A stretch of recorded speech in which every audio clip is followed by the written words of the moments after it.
Do you have a preference for white people or black? How about for the young or the elderly? If you ask people if they have a preference, say for the young, you may find, No, not at all. Probably. No, not really. No. But the attitudes we express may tell only part of the story. On a test called the Implicit Association Test, or IAT, you can learn whether you have an unconscious or implicit attitude that differs from the attitude you're aware of. Harvard University psychologist Mahzarin Banaji studies the relationship between the attitudes we report and our implicit, unconscious attitudes. Explicit and implicit attitudes don't always differ, just sometimes. I might report having a feeling of a certain kind. I might say, I really like X.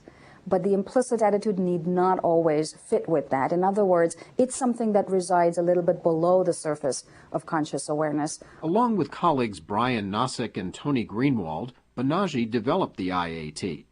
And several million people have visited a website where they can anonymously try one of the over 60 tests. Here's how it works. There are questions about your conscious attitude, and then there's the unconscious part. On the race IAT, the computer rapidly presents black and white faces and good and bad words. You have to respond quickly. The computer compares the speed with which you associate good or bad words with white faces with the speed of associating good or bad words with black faces. And in just 10 minutes, you get results. You just may not like them. I'm pretty shocked, to tell you the truth. Most white Americans report a neutral attitude towards the groups white and black. But that's not what they show on the implicit association test. The majority of white Americans, close to 80%, show a pro-white bias. What this raises then for us is the question of which of these attitudes is the real one. And I think the important point here is that both are real. The extent of bias shown by whites on the race IAT varies widely, but it might predict real-world behavior. A high negative bias might influence a white employer who's considering hiring an African American. And as a result, perhaps come to the conclusion that this is not somebody that we wish to hire. As for data on African Americans, they report very favorable conscious feelings about their own group. But on the IAT, that about half the African American subjects are showing a pro-white bias and the other half show a pro-black bias. Those data are troubling. And it may reflect how much African Americans are affected unconsciously by the negative ways in which our culture portrays them. What do critics say about the IAT?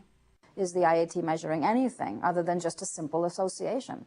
Why do you think it's measuring an attitude at all? To answer this, Banaji has looked for biological variables that might correlate with IAT scores. Brain scans of white subjects have been performed using magnetic resonance imaging. During the MRI, subjects first see what appears to be just a brief flash of light. But behind that flash is a face, and we believe that the face is being detected at some level that is outside the person's conscious awareness.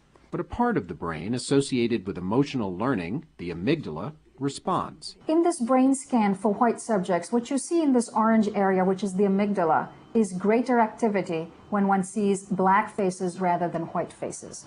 The higher activation in the amygdala to black rather than white faces tells us that it is detecting a black face to be a more threatening stimulus than a white face. And the amygdala's response correlates with IAT scores.